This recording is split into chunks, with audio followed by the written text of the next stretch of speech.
A China disse nesta semana que vai suspender o diálogo com os Estados Unidos em temas militares, climáticos e tráfico de drogas. Pequim também anunciou que vai impor sanções à presidente da Câmara dos Estados Unidos, Nancy Pelosi, e à família dela. A retaliação acontece após a visita de Pelosi a Taiwan. Vale lembrar que Taiwan é uma pequena ilha que os chineses reivindicam soberania da área. Durante a passagem da presidente da Câmara norte-americana por Taiwan, o edifício mais alto de Taipei foi iluminado com mensagens de boas-vindas. Após o desembarque, ela destacou o compromisso inabalável em apoiar a democracia de Taiwan. Já a China aumentou a atividade militar em torno da região e disse que a visita representou uma violação severa do princípio de uma só China. Taiwan também é um centro bilionário de tecnologia e está no epicentro de uma tensão entre Estados Unidos e China que pode ter efeitos no agronegócio brasileiro. E é justamente sobre isso que a gente vai tratar agora no primeiro painel do programa de hoje. Para tratar do tema, nós vamos receber os nossos convidados. Bernardo Val, professor de Relações Internacionais da Fundação Escola de Sociologia e Política de São Paulo. Bernardo, seja bem-vindo. Olá, Kellen, obrigado. É um prazer estar aqui na Hora H do Agro. Da mesma forma, Bernardo, recebemos também Caio Carvalho, presidente da Associação Brasileira do Agronegócio, a ABAG. Caio, seja muito bem-vindo. Um prazer, muito obrigado, gente. Um prazer estar com vocês aqui. Da mesma forma. Para começar, dirijo a você a primeira pergunta, Bernardo. Você acredita que sim, houve uma piora nas relações entre Estados Unidos e China depois da visita de Pelosi a Taiwan? E quais os desdobramentos que você espera do ponto de vista diplomático, comercial, econômico daqui para frente? Sim, Kellen, a visita de Pelosi, ela gerou mais desconfiança entre os Estados Unidos e a China. No geral, haverá uma diminuição na cooperação entre esses dois países. Como você bem falou no começo do programa, a China já anunciou uma série de medidas diplomáticas para retaliar, de certa forma, essa ação por parte dos Estados Unidos. Cabe aqui destacar, além dessas medidas diplomáticas que já foram mencionadas por você, também a questão dos desdobramentos comerciais e econômicos. A China é o maior parceiro comercial de Taiwan e ela já restringiu o comércio com esse país. Além disso, em termos de economia, os exercícios militares chineses ao redor da ilha, eles podem ter um efeito de bloqueio, o que pode atrapalhar ainda mais as cadeias de suprimento, que já estão tensas por eventos geopolíticos anteriores, como a pandemia de Covid-19 e a guerra entre a Rússia e a Ucrânia.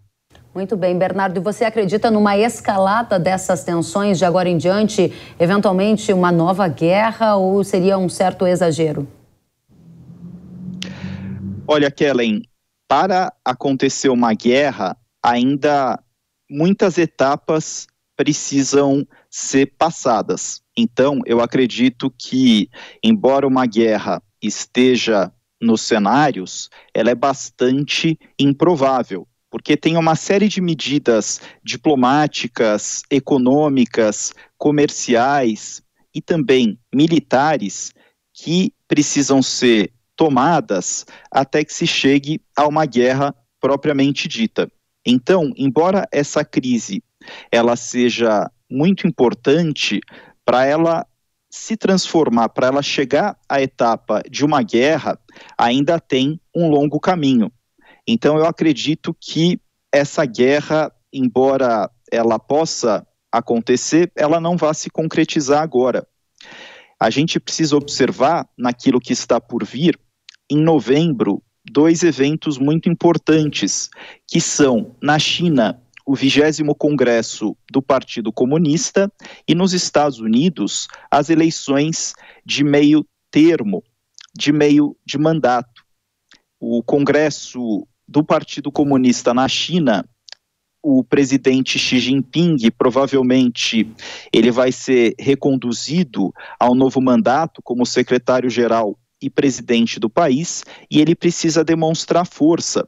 Logo, esses exercícios militares que estão sendo feitos como uma resposta à visita de Pelosi a Taiwan, eles têm importância também nesse sentido de demonstração de força. E no caso dos Estados Unidos, a Pelosi já tem 82 anos, ela provavelmente já está no seu último mandato como presidente da Câmara, e espera-se que os democratas eles percam essas eleições. Então, ela pode ter visto nessa visita uma forma de um legado, né? Parte do seu legado que tem bastante relação com a China no sentido de protesto e defesa da democracia em Taiwan. Bernardo, muito obrigada pelas suas considerações iniciais. Quero passar a palavra a você, Caio, que representa a ABAG e tem aqui uma grande experiência na cobertura, na vivência de agronegócio. A nossa audiência bem sabe que o agronegócio é um dos setores mais internacionalizados da economia brasileira e, por isso, muito impactado pelas questões geopolíticas. A China é o nosso principal parceiro comercial. Os Estados Unidos é um grande concorrente do Brasil no mercado agrícola. Qual a sua visão sobre impactos e importância da cobertura desse tema aqui, piora da relação entre Estados Unidos e China, envolvendo Taiwan, para a nossa audiência, Caio? Olha, Kellen, Bernardo, é muito importante o que vocês comentaram. Trata-se de um movimento realmente nítido, claro, eleitoreiro, vamos chamar assim. Isso está acontecendo nitidamente no caso da Nancy Pelosi. E nitidamente os Estados Unidos, democratas e republicanos estão chegando numa reta final como aqui no Brasil. Então isso é uma coisa. Separando essa coisa, digamos, esse fato, essa movimentação, esse exercício, isso tudo que está feito, é uma coisa, é muita cena, jogo de cena, isso tem que ser feito e está sendo feito. O importante para nós é olharmos para essa questão como a continuidade de uma guerra fria que já vinha desde antes da pandemia. Nós tivemos depois a questão europeia, nós estamos tendo a guerra da Ucrânia com a Rússia, mas há uma diferença muito grande, profunda, entre Europa e Estados Unidos. Quer dizer, essa visita também tem esse sinal de que Taiwan conte conosco, é uma mensagem oportuna no sentido que não dá para imaginar que vai ter qualquer tipo de invasão modelo russo na Ucrânia e todos ficam olhando e nada acontece. Então, esse é um fato. Para nós, eu me sinto às vezes, viu, Kellen, como o Brasil fosse o queijo do pão, quer dizer, do sanduíche, né? O Brasil tem de um lado os Estados Unidos, com quem tem excelentes relações e quer tê-las, e cada vez mais. Do outro lado, nós temos a China, que é o grande comprador brasileiro e será cada vez mais. Acredito muito na diplomacia brasileira. A gente acabou de ter um evento na ABAG, o nosso congresso anual, em que trouxemos o pessoal do Itamaraty, trouxemos o negociador da última reunião da OMC, que eu participei particularmente, e percebemos essa capacidade da diplomacia brasileira em estabelecer-se entre esses dois gigantes e poder trabalhar isso de tal forma que o agro brasileiro continue com a sua força. Acredito que o pêndulo político, global, econômico, mais na área econômica, voltou para o Oriente, nitidamente nós temos esse pêndulo de volta ao Oriente, de tal forma que todas essas questões têm que ter muito cuidado. Acredito muito na continuidade, digamos assim, ativa do Brasil com a China. Nós provavelmente vamos ser chamados, Kellen, a de repente aumentar até exportações para a China, com um tipo de represália aos Estados Unidos. A gente vai ter que ter a cabeça no lugar, equilíbrio, para poder ficar equidistante desse problema.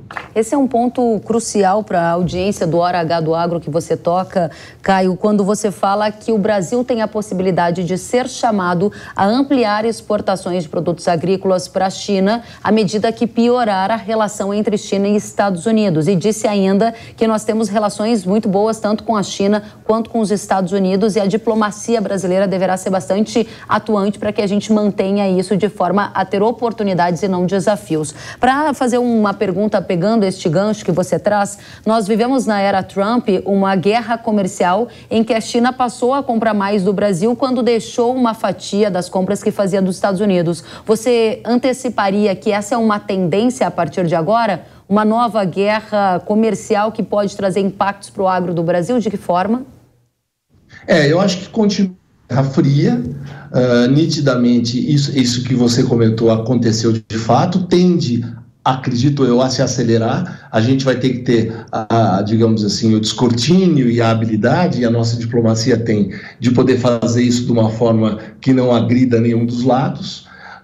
Entendo que a questão da insegurança alimentar para a China é algo extremamente importante, assim como é para a Europa. Portanto, eles têm que ter muito cuidado com tudo que eles fazem. Vejam, nós estamos falando de Estados Unidos e Brasil, que é a essência, digamos assim, da onde a gente vai ter comida, alimento e mesmo energia renovável no mundo, tá certo? Então, todo esse cuidado vai ter que ter. Essa viagem foi tremendamente debatida entre o executivo principal da China e o dos Estados Unidos, e o legislativo americano acabou sendo oportunista no caso. Então, acredito que essas coisas todas já estavam de alguma forma desenhadas, como seria, quem faria, qual seria a reação. Isso já devia ter sido estabelecido entre os dois gigantes. Mas a Guerra Fria continua, a possibilidade dos republicanos ganharem mais cadeiras e a ação do Trump de novo naquela forma de atuação deve se acentuar. E acredito eu que o Brasil, de novo, continua sendo o mais competitivo, o grande protagonista e alguém que é desejado pelos dois lados. Muito bem, muito obrigada, Caio. Vamos adiante. Bernardo, para você a pergunta. Na sua primeira participação, você falava sobre as sanções econômicas que a China já impôs sobre Taiwan, né, limitando a importação de pelo menos 2.000 produtos, pelo que a gente observou no noticiário desta semana, em uma sanção econômica já atuante. A sua avaliação agora que Taiwan suspendeu o diálogo com os Estados Unidos é que a gente deve ver já nos próximos dias uma sanção econômica por parte da China nos Estados Unidos, ou não, as coisas vão ser levadas de uma maneira mais moderada a partir de agora? Na prática, né, o que muda na sua visão? Olha, Kellen, a Nancy Pelosi já foram anunciadas pela China sanções a ela e também ao círculo familiar próximo, ou seja, foi uma medida específica e cirúrgica, né? E em termos de medidas mais amplas, as respostas elas se deram na parte diplomática, como você bem falou no começo do programa, né? Como a suspensão de negociações climáticas, o cancelamento de futuras chamadas telefônicas entre o pessoal que trabalha com defesa dos dois países e também o cancelamento das reuniões navais anuais sob o mecanismo de consulta marítima militar dos Estados Unidos e da China. Além disso, também foi suspensa a cooperação em matéria de repatriamento de imigrantes ilegais, assistência jurídica em matéria penal e combate a crimes transnacionais, bem como a suspensão da cooperação antidrogas. A China, ela está respondendo nesse nível diplomático, impondo essas sanções e tomando essas medidas. Na área econômica, as medidas que estão se revelando, elas são relativamente a Taiwan. Tratando-se dos Estados Unidos, novas medidas econômicas, elas podem ser anunciadas, a gente precisa aguardar os próximos movimentos desse xadrez internacional para a gente poder conhecê-las. Muito bem, muito obrigada, Bernardo. Caio, a próxima pergunta para você sobre a importância que a gente sabe que a China tem na distribuição de muitos dos insumos que são usados no agro do Brasil. Você vê algum tipo de risco para abastecimento em função de uma piora nessa condição por lá? Ou isso está bastante distante, não é nem considerado nesse momento? Olha, sempre que tem uma discussão de geopolítica nesses termos, quer dizer, naturalmente a gente olha de um lado que existe as disputas econômicas, que é a Guerra Fria entre os dois países. Essa disputa tem levado a consequências muito ruins, por exemplo, tem levado ao enfraquecimento, ou fragilizou a Organização Mundial do Comércio, que é tão importante ao Brasil. Por outro lado, tem uma questão de oportunidades e ameaças, que é o que você está abordando, né, Kellen? E aí você olha a questão do mundo, o mundo vem sendo muito azul para a China há vários anos. Tanto que, como eu dizia, por isso que eu citei, o pêndulo econômico global foi para o lado dela. Então, é muito difícil imaginar que a China vai querer mexer nesse mundo azul que é tão bom para ela. Veja a distância que a China tem levado com relação à Rússia e Ucrânia, tá certo? Com o posicionamento. Então, acredito eu que a China é extremamente importante para o mundo todo, não só para o Brasil. A questão de insumos, como a gente sofreu com a lógica da Ucrânia e Rússia com os fertilizantes, mas os nossos portos estão lotados de navios e lotados de fertilizantes sem problema nenhum. Gente, a gente tem que olhar para o Brasil como uma grande potência mundial do agro. Em termos geopolíticos, o Brasil é muito importante e tanto China quanto Estados Unidos têm muitas preocupações em atender o Brasil. Excelente, Caio, muito bom. Bernardo, Caio, excelente debate. A gente vai agora para a última rodada. Não podemos esquecer que Taiwan é um centro bilionário importante na produção de chips, semicondutores, e aqui no centro dessa disputa entre Estados Unidos e China também está uma disputa tecnológica. Bernardo, teremos perdas a partir de um evento, talvez de alguma magnitude militar envolvendo Taiwan, nas questões de avanços tecnológicos para toda a humanidade, para o comércio global, ou não? Seria um exagero pensar dessa forma? Sim, no caso da concretização de um conflito militar, não é exagero pensar dessa forma. Mas como eu havia falado anteriormente, há muitas etapas que precisam ser percorridas até que uma guerra ela venha a acontecer. É importante destacar que Taiwan é o maior produtor mundial de semicondutores e a ilha tem um papel crítico na cadeia global de fornecimento de chips. Um dos assuntos, inclusive, da visita de Pelosi a Taiwan era a tecnologia. É em Taiwan que está a empresa TSMC, que é a maior fábrica mundial de semicondutores, e ela produz, por exemplo, para gigantes de tecnologia como a Apple e a Nvidia. A Pelosi se encontrou com o presidente dessa empresa e isso demonstrou a importância que os semicondutores têm para os Estados Unidos. Eles são considerados um assunto de segurança nacional. Os semicondutores que estão presentes nos smartphones e até mesmo em carros, geladeiras e outros eletrodomésticos, eles se tornaram uma parte fundamental da rivalidade entre os Estados Unidos e a China por tecnologia nos últimos anos. Logo, essa visita, ela indica um aumento das tensões entre os Estados Unidos e a China nessa área tecnológica.